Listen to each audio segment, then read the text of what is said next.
On the left-hand side, we have the members of Durotan's Couch. We have got a fish on the Rainer. We are going to be having Goliath on the Hogger. Wildcard will be on the Kael'thas. Lord Fable will be on that Rhaegar. And Captain Wedge on the Dancing Joanna. For the right-hand side, we have the members of Team Gobby Legs. We've got Pillow on the Sonya. Wise will be on the Leoric. Turdodidili is going to be on the Orphea. Norseman will be on the Diablo, and Lummy, or Lumi, I think Lummy will be on that Anduin. Checking out our level 1s, let's see what we get here for our mid lane engagement. Nothing crazy out of the ordinary. Raynor is holding, I would expect, Exterminator for Garden of Terror, as this is going to be our map. For a hot second, I was like, Dragonshire. No, we're in Garden of Terror. So either way, Garden of Terror will be kicking things off here in this best of 3 series. I also realized I did Twitch predictions. I didn't show you the draft whatsoever, so people were just blindly choosing a team, which I doubt anyone bet into. I just realized that's my bad, chat. Sorry. I'll do that before the next game. I'll make sure I show you the draft before we get into everything so you can actually properly predict. I literally just had that thought. I was like, I wonder if anyone bet. And then I was like, wait, no, they don't even know what the drafts are.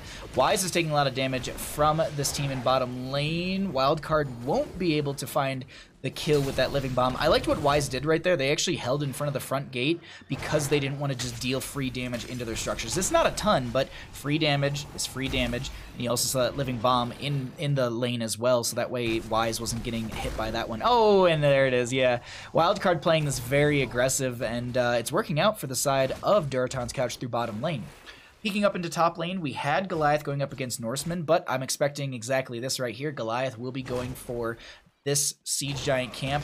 What does the Hog Wild look like down here? Okay, Goliath was looking for an angle, didn't quite find it, so it'll take a little bit of time onto that one. Siege Giants were grabbed on this left-hand side. There's going to be the Exterminator, as I noted beforehand, for the Raynor at level 1. Gravity Lapse goes out from Wildcard, not connecting onto the York, excuse me.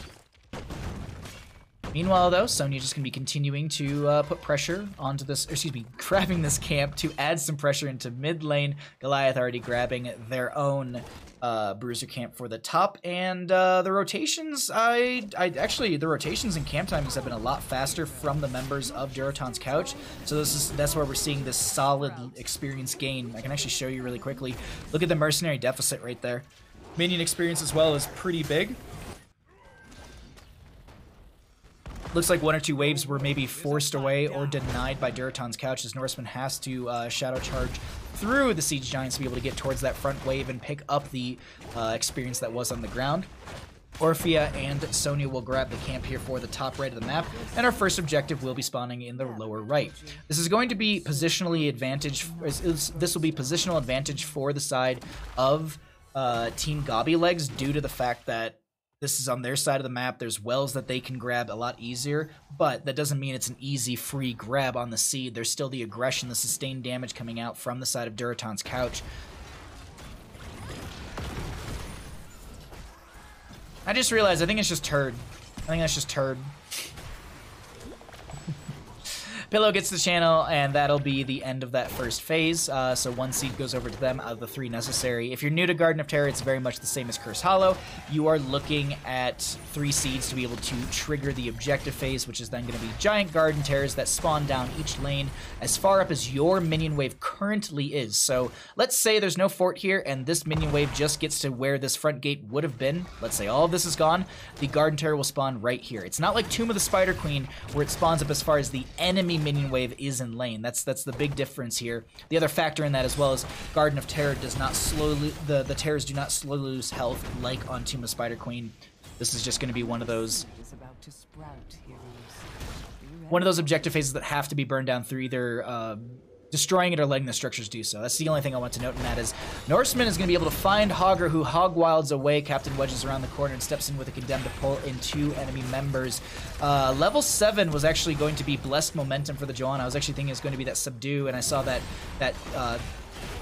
punish hit two heroes. I was like, wait, where's the big slow? Big Hog Wild will get Hogger into the enemy team backline a little too far. Could have canceled it a bit early, maybe finding the staggering blow into the Sonya, but it doesn't matter. They catch Norseman out, and that'll be a kill. First blood over the side of Durotan's couch. The members of Team Gobby Legs need to back off right now. They could try and poke here and there, and that's exactly what Turd's going to do. Goliath going for the channel right now will be stalled out a little bit. Orphea not questing on the Mind Devourer whatsoever. I'm just looking for some of those other talents to let you know. Diablo souls are at 55, and we have 11 stacks on the Kael'thas for the Mana Addict at level 1. When they hit those 20 stacks, they have the activatable Arcane Barrier, but it is an uncapped quest, meaning Kael'thas can continue to build their bonus mana, because that is also what you get from gaining regeneration globes. Thank you for casting. My pleasure. But you for casting. Okay, all right, Buttspot. Rude. Yeah, no. I was just looking. I was like, well, I don't feel like I don't want to stop streaming just yet.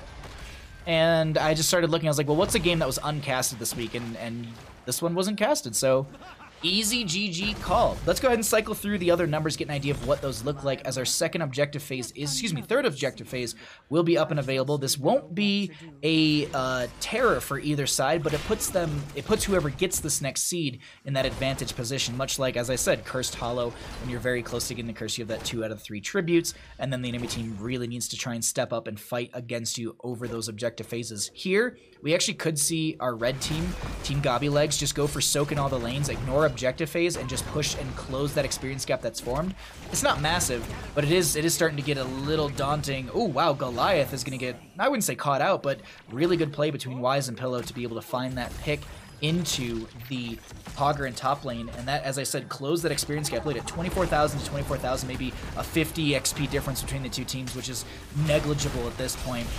Hyperion comes through. There's going to be a leap from leap from Sonya, Bless Shield from Joanna. Kael'thas goes down. Turd getting low, dies to the damage from the Hyperion. A 1-for-1 in this objective phase engagement. Lord Fable getting chased away by the Sonya. A Fish and Wedge are looking to work their way onto this as Wise comes out with the big flank. Entomb is up and available, and there it's going to be right on top of a Fish. Can a Fish make it out? Is there a penetrating round to force back the Leoric? And it's not going to be necessary, though the Rhaegar will go down the left-hand side. Captain Wedge getting low. Shadow Charge connects as well from Norseman as Hogger catapults away. Utilizing that heroic, 60 seconds will be on cooldown, but that is going to be a Hogger who does not die.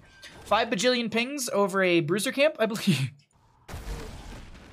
I keep seeing my map get all red, and I'm just like, ooh, that's a lot of pings. But you have to also realize, like, you're in a competitive environment. Like, when I play Storm League with my friends, like Totski and all of them, like we were actually doing it a couple nights ago, like Totski, Memory, Iron Flare, and myself, the big thing that I would do is, like, I would say I have, like, Blessed Shield, and then I would ping that I have Blessed Shield. So, and I would spam ping it too. Like, I'm one of those people as well. Like, in a competitive environment, like, sometimes you just, like, go, go, go, go, go. And right now, that is going to be happening. Blessed Shield stepping into the Orphea. Nice utilization of the Crushing Jaws to kind of zone back the enemy team. So, a heroic for a heroic, though it is, I believe, a 10-second deficit between the two. Let's see, 70 versus, I think, 60. Yeah. So not the biggest deal in the world. Orphea just has 10 more seconds on hers over the Joanna, who's going to be probably ready to go for this objective phase. Speaking of, members of Team Gobby Legs could potentially get this next objective and find themselves the Garden Terror to be able to push through waves and find siege advantage through our Garden of Terror map in our final best of 3 of the evening. Kael'thas maybe getting chased. Nice gravity lapse thrown backwards. Turd going to be able to poke. A little bit of damage. Now, look at Captain Wedge coming in for this flank position here. No Blessed Shield still. 10 seconds on that. 20 seconds on the Crushing Jaws. Hyperion coming out. Bloodlust will be there. That's going to be the leap with the Light Bomb out from the Sonya. Big Entomb out as well. Orphea and Kael'thas to be traded out. That's going to be the Raynor picked off as well. A lot of damage going into said Raynor, and they go down. That's a 3 for 1. My mistake on that read right there, as Diablo is going to try and Shadow Charge and set up a pick onto Goliath, who just hog wilds away. But here, this should be objective phase over to the side of Team Gobby Legs, who are easily able to then siege through these lanes. And mid lane, mid, bottom, and top, they're all going to be kind of spawning in the middle position of the lane. Not going to be really having any sort of advantage when it comes to their spawn position. It's not going to be like on top of the fort or something like that. So good spawn position for the side of Durotan's couch. Okay spawn position for the side of Team Gobby Legs. Turd? Oh, absolutely. Love the stream. Thank you, Map Hacker. Whew. All right, well, the members of Team Gobby Legs are going to hard push through top lane with, I believe, 3-4 members. The Orc is going to split off towards bottom, and mid lane will be not ignored, but mid lane will just naturally siege. I think top lane is going to be... I'm actually curious as to why top lane. I'm trying to think of the camp pressure you can throw through that lane. There's, I think, Bruiser camp, and you can steal a Siege Giant camp, I believe. So you have one Bruiser over here, and then you have the enemy team Siege Giants that you can grab that are actually just below us right now. So maybe that's the reason we're seeing the hard push through top lane. Could just be the priority overall in the way that they want to be able to feed later on, or feed camps through the lanes later on, or just being able to kind of maneuver around the map as such aggressively in that manner. Bottom lane fort did go down to the Leoric. Kael'thas will finish out their Mana Addict at 9 minutes and something seconds, 45 seconds. Not bad whatsoever. Have that activatable barrier every 45 seconds if I'm not mistaken. And you're also continuing to build up that your mana stacks. So what are we looking at right now for Kael'thas? 300 extra mana, and that is going to push Kael'thas to just under 1,000 mana. That's really, really beneficial. Because it doesn't use, like, the current you have available. Like, if you've used 400, you don't have, like, a 545 Arcane Barrier. It's going to be for that 945. Living Bomb is applied to Wise. Goliath is going to be stepping in. Bloodlust comes out from the Rhaegar, but I think it actually only connected onto... It might be Hogger as well as the Rhaegar. Not 100% sure. Leap in from the Sonya with the Light Bomb onto Wildcard, as well as Lord Fable being chased by Turd, but doesn't get the last auto into the Rhaegar, who will live for now. Crushing Jaws comes out from the Orphea, doesn't set up anything, but still the Joanna goes down. Wildcard trying to back off right now. Double Gravity Lapse. Healing from Lord Fable will be good. Wise steps in. No Entomb available as a fish is able to back off. The members of Durotan's Couch only losing 1 in this engagement, but it'd make it 2 with the snipe from Orphea. Really, really well shot right there. Wildcard and Lord Fable just trying to poke at the enemy team with some Living Bombs, some Gravity Lapses, as well as that Flame Strike.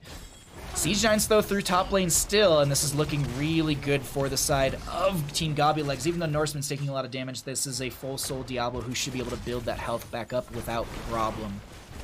16 talent tier has arrived for our red team, so we're going to go ahead and we'll keep an eye on the talents for both sides. Once the 16s come in on the side for our left team for Durotan's Couch, that will be a chance for us to check through all of those other stats once again.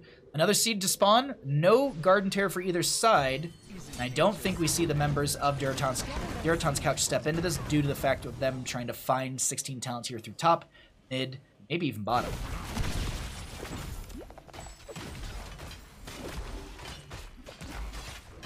The only time I don't enjoy spam pings is when ARAMs. I just don't feel like spam pings are necessary in ARAMs.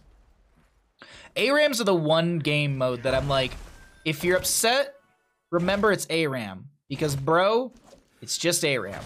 Like, I can, you know, if you want to get a little, like, you know, annoyed by some quick match stuff or unranked or ranked, absolutely, I can agree with you there. But, bruh, it's ARAMs. Like, you're at the will of the Nexus at that point. Like, I've had people get upset and they're just like, well, you should have taken this. I'm just like, oh, I can't play that well. And they're like, well, if you take it, we just win. I'm like, doesn't work like that. I'm like, no, it does not work like that. Just because you have it doesn't mean you win the game. Anyways, Apocalypse will be utilized right there. Hyperion comes out from the Rainer. There's going to be a last-second Light Bomb onto the Sonya, who's able to get the leap with that, and that's going to be a 2-for-1 in favor for the side of Team Gobby Legs. Lord Fable coming in here, and I don't know if it was to maybe get a Bloodlust or something, but it seems like it's actually already on cooldown. This is potentially an all-5-member wipe in favor for the side of Team Gobby Legs. Durotan's Couch has Siege Giants through mid, a Bruiser camp in bottom lane. Well, the Mage from... It's still the Bruiser camp, I guess. Sonya to grab the camp on the right-hand side, and we have Diablo with another channel onto this objective phase. And look at this. I talk about this all the time. This is a super good example of how to do Garden of Terror. Because here's the thing. You don't have to kill all those sappers. Look at that. When you finish the channel, they disappear. All you need to do is have one person anchor and one person channel. I can't tell you how many times in even Storm League games that is such a complex like concept. It blows. I'm just like, just pull and I can channel, or I'll pull and you can channel. It just doesn't know. Anyways, all right, as I promised, let's go ahead and cycle through those later numbers. We haven't looked at the damage, experience, and healing since about level 10, so with about a 2-level lead, 4 to 14 in kills in favor of Team Gobby Legs, let's see what these numbers are looking like. Actually, the damage between Orphea and Hogger, equal almost. Looking at 200 difference in favor of Hogger. Big damage, though, from Orphea consistently here, and Goliath is not going to be able to build up that damage right there, getting picked off. Bless Shield does come out from the Joanna. Entomb will connect from the Leoric, as well as the Light Bomb goes out from Anduin. Lumi is just setting up kill after kill, and Orphea is able to just eat them up. Captain Wedge trying to just disengage the enemy team or maybe harass them on this retreat. Meanwhile, the Bruiser camp through top lane that Sonya was grabbing just a minute ago is going to be arriving with a catapult. What is the catapult hitting for really quickly? Can I check? No, I'm going to miss it. Let's look over here. 266, so we're somewhere in the 500 plus against structures. Okay. Not bad whatsoever for the side of Team Gobby Legs, who should get 20 talents here through this camp. We'll be able to check that out in just a second. We're going to look at our KDAs, and we'll see these Garden Terrors spawn. I believe this is technically back-to-back Terrors. They didn't get back-to-back-to-back seeds, but, I mean, the objective went over to the side of Team Gobby Legs twice. With a 2-level lead, no 20 talent tier available for Durotan's Couch. What is the play? Hyperion comes out for a little anti-siege. Diablo stepping in with some of those flame strikes. There's going to be a Gravity Lapse not connecting from Wildcard. Hyperion should end soon. Terror, though, through top will be able to get that keep. The members of Team Gobby Legs move in through mid lane. Y is going to get hit with the Living Bomb. We'll be able to back off for now, making sure they're not spreading that. Mid lane keep is gonna be losing, actually, just the front gate for now. Bottom lane, I'm looking really quickly, lost the front gate. Siege Giants will be managed by the rest of Durotan's Couch. I'm like holding my breath a little bit. I'm like, who's gonna step in? Team Gobby Legs, you're looking to end game? What's the game plan here? Because you got about a quarter of a Terror left, maybe even less than that. And this keep is still up and available. We'll lock down the keep for a second. There was a little seed on the ground. Crushing Jaws from the Orpheus will not be able to pull anyone in. Big Apocalypse from the Diablo. Light Bomb Leap goes in as well. Gets a big setup right there. Leap of Faith will save Turd, as there's also the Hellgate used by Norseman to be able to back off. Another Shadow Charge in. I believe that got the wallbang onto Captain Wedge into the old keep structure. Wildcard getting very low. Can they go... I was going to say, can they get out of here? But they end up going down. Lord Fable will be picked off as well. All that is left is Raynor for the core defense. Wise trying to cheat death off of that as Pillow is going to... I just realized that the eye is... Okay, anyways. I don't think it's Pillow. It's probably Plo. I don't actually know how to... My brain can't say the words all of a sudden or even piece it together, but that'll be all 5 members of Durotan's Couch going down, and the members of Team Gobby Legs taking game number 1 in our final best of 3. GG. Well played.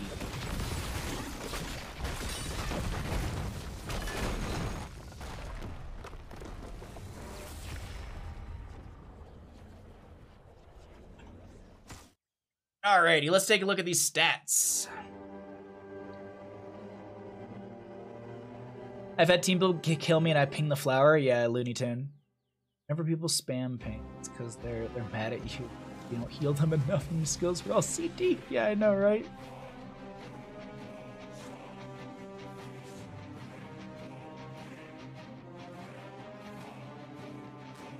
Butt pings.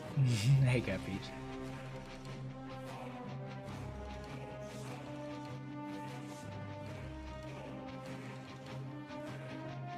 So is it like Plyo? Plyo? I think.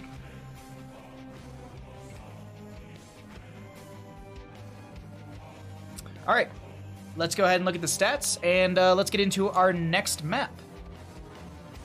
Can the members of Durotan's Couch turn things around in our final best of 3, or will this be a quick 2-0 favor for the side of Team Gobby Legs?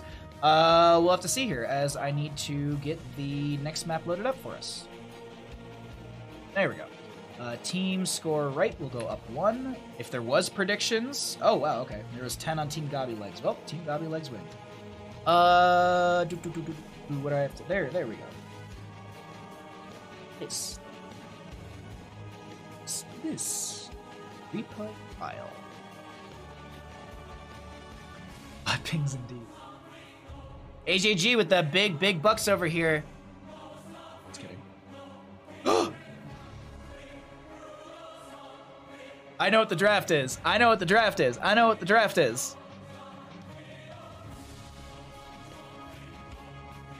I know what the draft is, and I'm very excited, and I'm very happy we grabbed this game. All right, everybody. Here we are. I'm going to go ahead and show you this so you can go ahead and make your predictions. Who do you think wins? Get your predictions in. Look at these drafts. Look at it.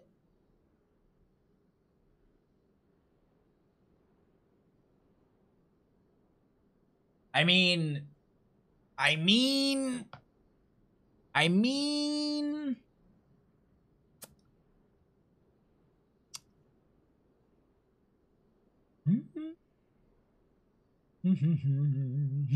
Cat Peach already in chat. I'm looking over at my own stream and it's not even showing the draft yet, and Cat Peach is already like, Cho'Gall? Ooh.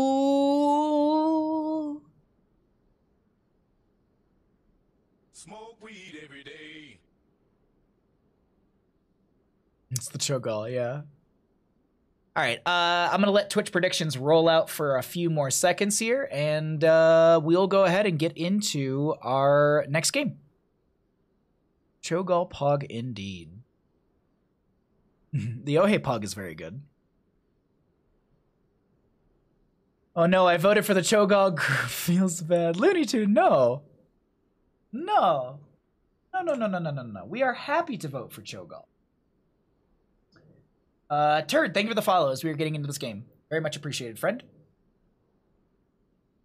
If there was a game with Cho'Gall and Azmodan, Baja would just explode. I wouldn't know how to feel. I would feel all sorts of goodness.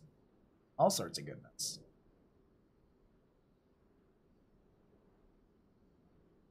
Okie dokie, everybody. Let's go ahead and get on into the game. On our left-hand side, we have the members of Durotan's Couch. We have Wildcard on the Chromie, Lord Fable on the White Mane, Captain Wedge going to be on the Leoric, and Golhish, or I believe Goliath and a fish on the Cho'Gall, with the correct skin, by the way. For the right-hand side,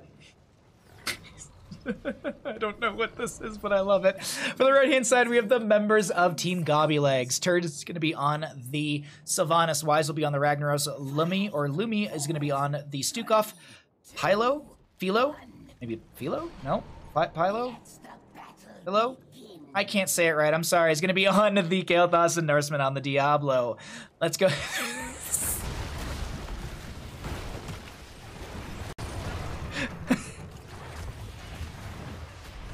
Oh, I gotta say, I'm real happy we picked up this best of 3 series to close out the night, everybody. This is so good. My mind's telling me no, but my body's telling me Cho'Gall wins. Yeah, there you go. Oh no, Cho'Gall is gonna be taking a lot of damage here. Doesn't actually get picked off though. Norseman is gonna be the one who's maybe getting turned on. Captain Wedge will Wraith walk away. Glowhish is going to be falling very low in health, has to tap well. Leoric rotating down into bottom lane. Let's go ahead and take a look at some level 1s and see what we've got here. Ooh, big Shadow Charge onto the Cho'Gall, who's going to try and dash away with the Surging Fist. They have that burn on them from the, I believe is Ragnaros who applies burn? Or no, that was probably Living Bomb from the Kael'thas. That's what that was right there, because Ragnaros was in bottom lane the entire time. Crotchety Atska, yeah, Kalis. Not all of their portraits, but a lot of their portraits are of the Durotan's Crouch. there's a portrait in Here's the Storm, and it's of that. Someone actually figured it out. Still 1% damage at level 1. Oh, that makes very much sense. Yes, overwhelming affliction. Yeah, you know, not a bad idea to deal 1% of their maximum health as damage, because 1% of 3,221 is not bad whatsoever for a Sylvanas. Especially with her sustainability and damage. Though the rotations will continue, we are on Tomb of the Spider Queen, a fairly large map that does go back and forth for quite some time. Usually we see... Actually, you know what? I will say this. Tomb of the Spider Queen is very much one of those maps where it's either short or it's fast. There's no in between. Like, there's no, oh, it's a 12 to like 17-minute game. No, it's like it's either sub 10 or post 20. Like, I always feel like Tomb goes one of those two ways, because we actually had a Tomb game earlier which was like 9 minutes and 50 something seconds, and I was making the exact same thing. I'm just like, oh, it's like Tomb games. It's just they either go one way or the other. We'll have to see how this one works out for these teams right now, as Norse is continuing to soak up as much of these minion souls as possible through these rotations. Did not go into the Soul to Flame at level 4. Actually went into the Life Leech, which is going to be 1 soul and heals 1.75 as maximum health. When basic attacking an enemy hero, whilst at 100 souls, increase the healing to 3.5% of their maximum health. Wildcard going to be Dovan. Overpower is going to be there. Gravity Lapse will connect onto Chromie. Unfortunately, Kael'thas is not able to step up far enough, and no kills had. It's 0-0 so far in said kills, with 5-5 in our levels, and the objective phase is slowly coming through for both sides. It's actually fairly even. We're looking at 40 gems in the pocket of the right-hand side, and a few to still be picked up on the left, so I'm still saying we're probably near about 40-40 on either side, with looks like Team Gobby Legs looking for the turn-in a little bit faster, already getting 29 of those 50 in, 11 in the pocket right now, which puts them at about 40. Actually went to 12, but we're not going to update that caster math that much. We hold on to super and dated memes. Hey. As long as you laugh. I wouldn't say it's dated. It's still, I was gonna say it's still Gravity Labs, but that is actually gonna be Gravity Labs coming out, and First Blood over to the side of our red team. Team Gobby Legs will be able to find that kill with the setup from Kael'thas. Very well played. During all of this, we did have the camp being pushed in through mid lane by Golhish. Turn-in availability is here for both sides. Cho'Gall doesn't have the full turn-in. Let's actually really quickly see what the breakdown's looking like. So we have 26 on Ragnaros, who probably could get the vast majority. I think actually would have the turn-in for the entire team. Wise going to go turn in a few of that 26 right now. Only 14 are necessary out of that. On the opposing side, Cho'Gall is 27, so that would put them at what? 30, 40, 44 or something like that?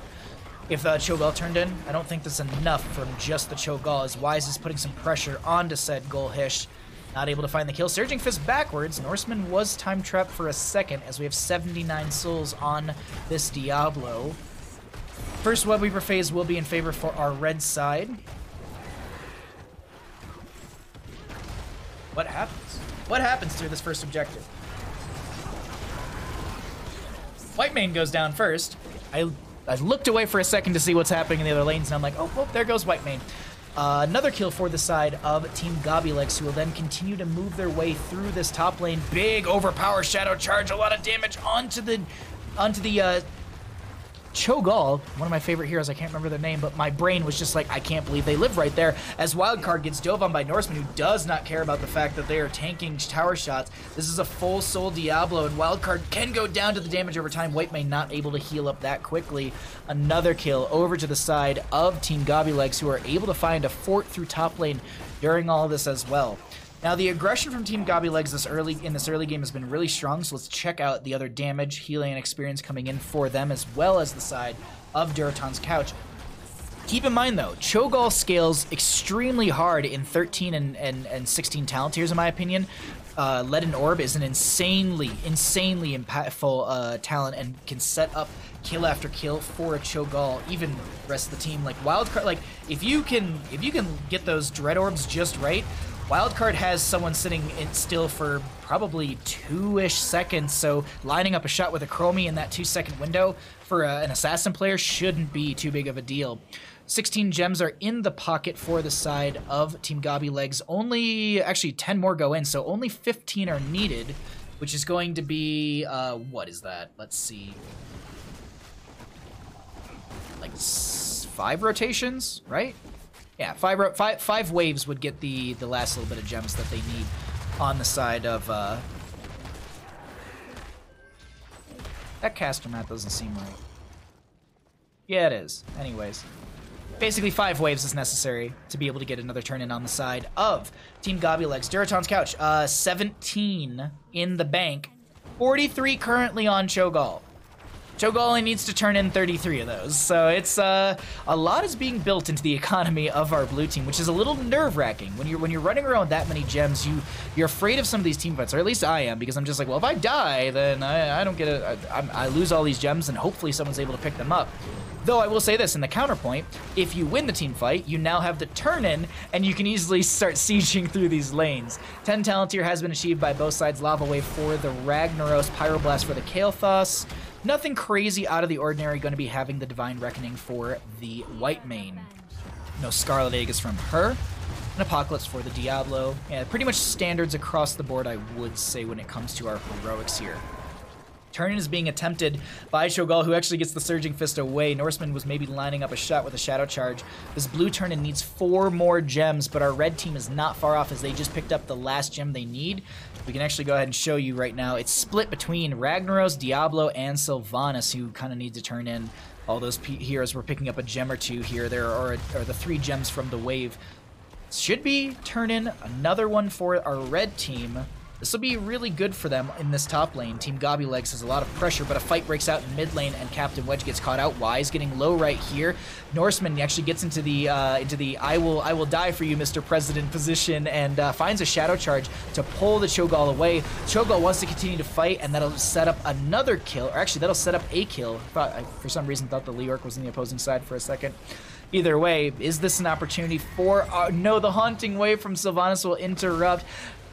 Durotan's Couch needs like a couple gems turned in, and actually I think Ragnaros snipes it in the lower half of the map, so the members of Durotan's Couch not able to get their own turn in just yet, and this will be per se back-to-back turn-ins for the side of Team Gobby Legs. Wow. 5 waves, 3 minions, so yeah, I know. I don't know why, Jimmy, but like my brain was like, caster math is wrong. It's been a long day. We've been casting for 6 hours straight, so math is starting to get, like the brain is just starting to get like, Like, streaming for a long time, not a big deal. Casting for 6 hours straight, it's tiring. Plus, we need to eat. We need to eat dinner ourselves. Turret is going to be very low here. Captain Wedge trying to find the 1v2-ish, and it will be 1 out by Captain Wedge. Ragnaros did pop that Molten Core form through the mid lane while the Web Weavers are still pushing out, and the bottom lane fort does go down. Top lane is managed by Cho'Gall and Lord Fable. Bullhish is doing their best to burn through this before it gets much siege through that top lane. Captain Wedge, though, will be caught out in this mid position. They're going to go down, and that will be another kill over to the side of Team Gobby Legs, who increase that gap that is starting to form here when it comes to our experience, as well as they'll hold this 13 talent tier with a half a Web Weaver through bottom lane. As I noted beforehand, I can even show you here, the Web Weavers will slowly but surely just naturally lose health regardless of whether they're being hit or not. Just something that you can note for your own games. Is there's an Entomb from Leorc. The Cho'Gall wraps around the corner with the Twisting Nether. The Kael'thas goes down. Wise is able to back off. No Lava Wave through the lane either, as it's down for the next 10 seconds. Golhish is chasing out 73 gems on this Cho'Gall. Norseman trying to 1v3 on the left-hand side does go down. Golhish has been hit by the Wailing Arrow, and now Captain Wedge just bluntly runs in trying to pick up as many gems. Doesn't get everything. There was like 70-something, 20 or so were missed, but Captain Wedge got the vast majority. Lava Wave through bottom lane will be a touch late. Chromie just going to time trap through that. Stasis through that. Or was it the time trap? I'm actually not 100% sure. I can actually look here if it's on cooldown. No, she used her time trap on herself. I thought it was the stasis, but then I realized I heard the time trap noise at Horror Anomaly at level 4 for her, so extra time traps do come out. All right, that makes sense. That makes sense why there was one just casually in lane for her. Crazy though, I will say this: the members of Durotan's Couch have not been able to get their first turn in. The side of Team Gobby Legs doing an amazing job of zoning back the enemy team consistently and also denying turn-ins here and there.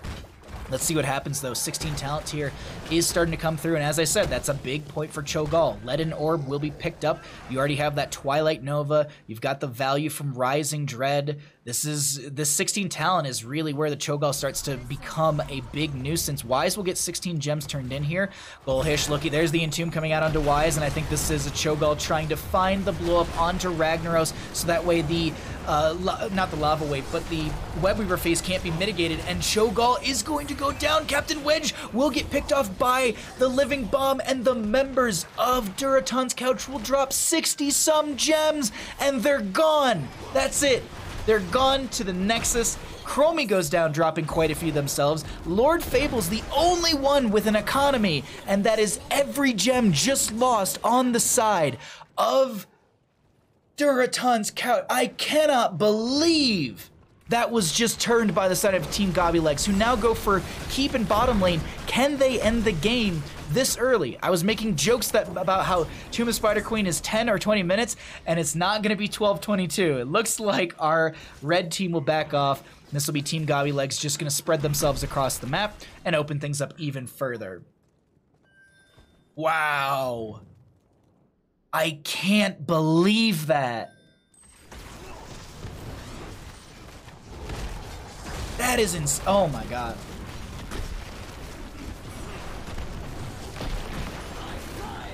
Well then, Lava Wave through the top lane. Chromie, Cho'Gall, Leoric, they're all up there. Whitemane is still in mid lane. Cho'Gall is going to go in and try and jump onto this point, but it's a little too late.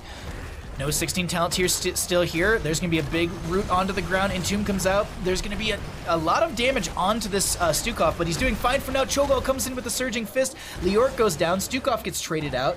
Diablo finishes out their devastating charge from level 13 right there. Wise trying to back off. The slows from Captain Wedge. Actually, yeah. Slows from Captain Wedge do connect. And that'll just slow things down, literally, for the Ragnaros, who's trying to back off right there. I was like, wait, he shouldn't be slowed. And I was like, wait a minute, Leoric can slow and Ghost Form. It's not just you can do Spooky Reach and steal health.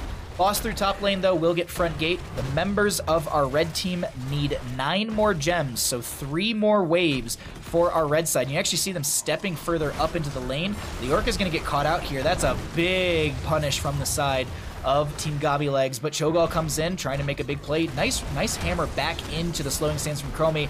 Big play into Norseman as well. There was the subjugation from the Whitemane, and Whitemane goes down to Sylvanas. Chromie, though, sniping out here and there. Sylvanas, though, very low. Cho'Gall wants to chase. Surging Fist will be able to allow them to chase out, but they don't go the right way, and Turd will not be scouted out by the Cho'Gall in time. Going to be able to hearth in the lower half of the map. As I noted, these waves are super far forward, so if the members of our red team, if Team Gobby Legs wants to get another turn in, they have to step in to the enemy's keep range, essentially. Once again, Leoric is being harassed, needs to be able to Wraith Walk away. Does have that ominous race from level 13 to increase the Wraith Walk duration, but also you reduce the enemy member's damage output for 4 seconds with that. Cho'Gall sneaks it. Finally, the members of Durotan's Couch are able to get themselves a turn-in. What does this do? Now, Lava Wave through top lane. I noted this beforehand. The Sappers, the Web Weavers descend up as far as the enemy minion wave is. So with this wave moving faster backwards, you can see that the Web Weaver will descend at the fort in almost all 3 of the lanes. This is really good for the side of Team Gobby Legs being able to kind of control the pacing and the aggression being thrown into these waves. We have Captain Wedge in bottom lane pushing things out. Wise and friends are easily able to just clear out this mid lane Web Weaver before it even hits the front gate. Quick rotation to top lane with Sylvanas dumping her damage into this objective, and that'll be a quick burn onto that before Golhish is able to come up here. Big play being made by the Ragnaros, by the Diablo. Twisting Nether, there's a small shove. Big damage from the Cho'Gall. Wise will go down to the Leoric, so it's going to be a 2-for-1 per se as Cho'Gall is down, but there's going to be the Hellgate on top of Captain Wedge, who was in the Wraithwalk form, so the CC really didn't matter. Living Bomb, there's going to be... Is there a time stop from Chromie? Wait, is there a time stop? No, the time stop from Chromie would have saved! Oh no, Wildcard not able to utilize that in time to save the Whitemane, and with the Web Weaver phase pretty much mitigated, our red team is looking for a turn-in. Big pings, big pings, big pings.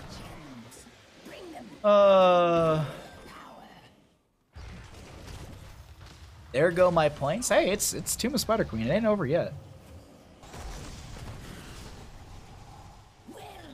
Alright, red Web Weavers will descend, and these are going to descend really far into the lanes in favor for the side of Team Gobby Legs. Captain Wedge is going to be respawning in just a second, going to actually try and pick up this experience as well as this... Oh, they don't get the gems in time.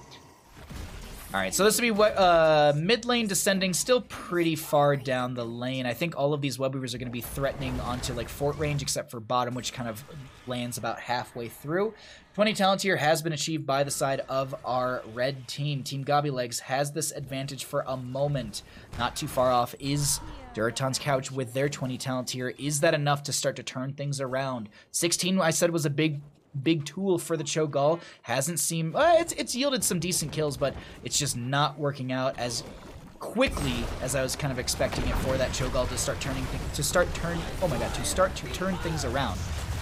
Mid lane Web Weaver will be cleared out. Lava Wave coming out from the Ragnaros as well. Top lane Web Weaver already down, and bottom lane is going to be arriving, but it's going to go straight to core pretty much. So looks like Members of Durotan's Couch will stave off any sort of real siege value from the enemy side. I think they see that this is being telegraphed, that they're rotating to top lane. Some pings are coming out that this is a keep that the red team wants to grab. Team Gobby like stepping up for this, or at least attempting to. Lumi looking for a lock with that the weighted pustule and the lurking arm. Cho'Gall goes out. Apocalypse is used. Actually still catches the Cho'Gall. Y steps in. Gonna be able to get hit with these. There's those stuns from the Leaden Orb. I believe it's 0.75 seconds. Lava wave through top lane. Diablo and Ragnaros want to come in once again and try and take down this keep. A lot of the members of this red team are going to be coming back in. Captain Wedge pops the Entomb with the Buried Alive. Twisting Nether will be out from the Cho'Gall, who dives into the back line. Big, massive shove from the Stukov. Denies the Twisting Nether value. That would have been huge for Cho'Gall, but the Righteous Hammer, the Twilight Hammer, is going to set up a kill on Deterred, so it is going to be 1-for-1. The Orc for Sylvanas, but that's going to be Gul'dan going. Gul'dan? God dang it. Cho'Gall going back into the fight. Norseman, I saw the goal and my brain just was like, all right, read the name. It's apparently what it is. And Golhish goes back in again, setting up a stagger death onto the Ragnaros, but the gravity lapse and the Nexus forces will find the counter kill into Cho'Gall. And here's the thing to note, Cho'Gall is not going to be going into the level 20. That reduces their death timer by 50%. So this Cho'Gall is going to be dead for the next 45 seconds while the friendly team needs to clear things out. A good back and forth, but right now, this is still looking like the side of Team Gobby is putting back control into this game. Got a little shaky in that engagement in top lane when this right-hand side, our red team, was looking to just try and take a keep and almost forcing it a bit. Maybe overstayed their welcome. No turn availability for our red side, but look at this. 52 out of the 55 gems necessary are in the pockets and actually rising right now. 55 was just picked up, so there you go. Turn in availability is existing on the side of our blue team. Can Durotan's Couch find a turn in, their second one of the game, and start to turn things around? Or is there going to be an answer for everything like Team Gobby has had? That's the one thing I'm worried about. Oh, fun fact, Wildcard was screaming to run to the trap, but Lord Fable's lagging hard. That's unfortunate. Oh, I'm so sorry. I feel bad bringing that up because that feels like kind of twisting the knife in the moment. Like, I was like, why didn't they just do it? And you were like, we were trying.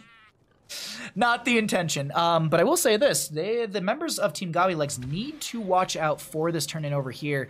If they don't make this rotation quick enough, this will be a turn-in, and Webweaver's descending in favor for the side of our red team, or our blue team.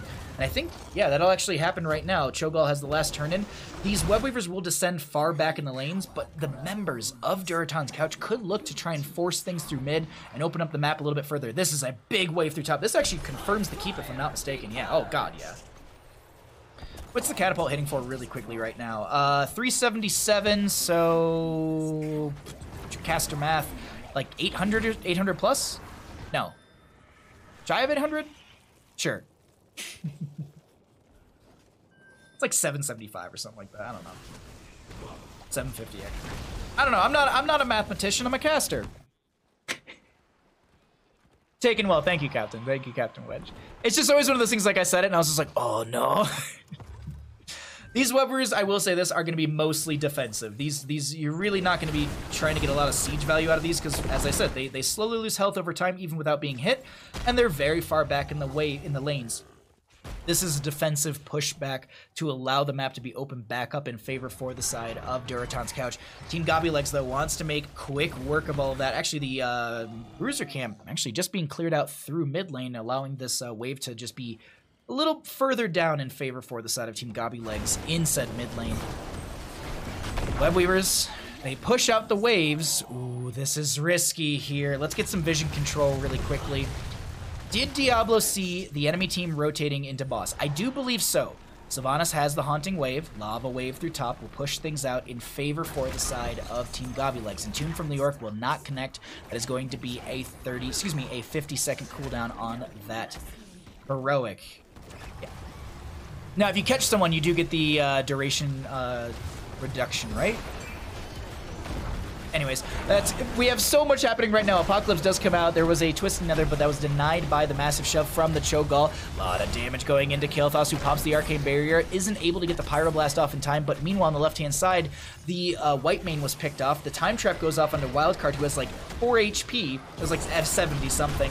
And now Captain Wedge, trying to Wraith Walk away, is going to get picked off. Cho'Gall throwing some of the leaden orbs backwards. Can the members of Team Gobby Legs end here, or are they just going to look for Boss to put some pressure through top?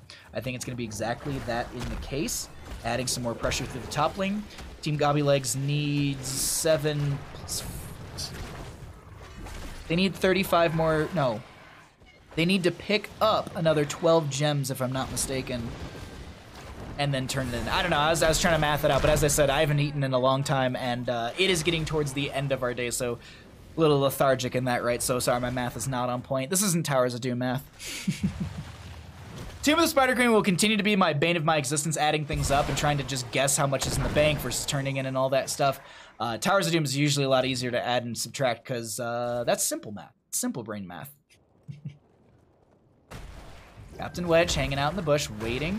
Gonna get not interrupted, but scouted out by the shifting meteor from Ragnaros. White Mane dealing as much damage as you can to manage this bottom lane catapult pressure that's coming through. What are our catapults hitting for right now?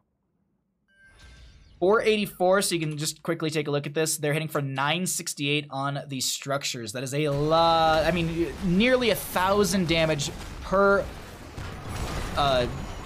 catapult fire. Twisting Nether, there's going to be a pick onto the Ragnaros, and Tomb did come out from the Leoric as well.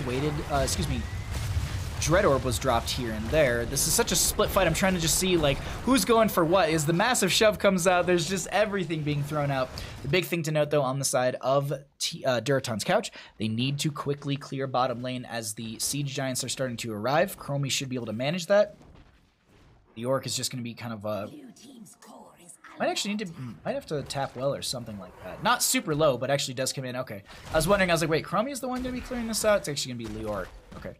They do have that Kneel Peasants at level 4, which is going to be a faster way to clear the wave with that Skeletal Swing, as you are empowering it by 100% to minions, mercenaries, and monsters. So basically anything besides a boss, because that's an elite camp, or the heroes. I believe everything, and structures as well. It's not like the Sledgehammer from Muradin, which is anything takes 350 damage except for heroes. Another Webweaver turn is slowly being built by the side of Durotan's couch, but the same can be said on the side of Team Gobby Legs. They're not far off at all. They need one more gem. Lava Wave through mid will push things out in favor for our red side. Should be able to pick up those last few gems right there, and you can see right there the illuminated right-hand side. That means that the Webweaver turn-in availability is, the turn-in potential is there for the side of Team Gobby Legs. Y is going to poke out here and there. Chromie trying to poke in as well onto this turn-in. I don't think Norseman got that those last few gems turned in. Actually, they didn't have the last few. They were just trying to turn it in a few. Look at these catapults dealing damage to the shielding on the core. And I'm wondering, is all of this back and forth over here just to try and keep Durotan's couch from hearthing out? It very much seems that way. And Tomb comes out from the York. Chromie gonna time stop herself. There's gonna be a time trap onto Chromie and a few others. Wildcard getting very low here. The minions are ending the game right now as the fight continues to break out in this mid lane. Chromie goes down, Leoric goes down, the mini wave is actually stalled out for a second, the lava wave comes through as the pyroblast is point blank thrown into the face of this Cho'Gall as Lord Fable's able to kind of walk along the edge and avoid that lava wave. 4 members have gone down, but did Lord Fable step a little too far back? And that is exactly going to be the case. All 5 members of our blue team go down. The members of Team Gobby Legs will take our final series of the evening. Cho'Gall, unfortunately, will go down, and that'll be game over to Team Gobby Legs. GG, well played.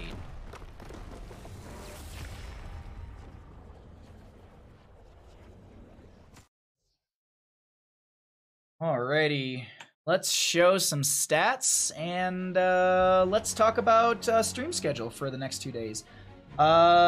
During that game, thank you so much to Turd and Sashu for the follows. Much appreciated, my friends. Alright, so, thank you again for joining us. Today was a blast.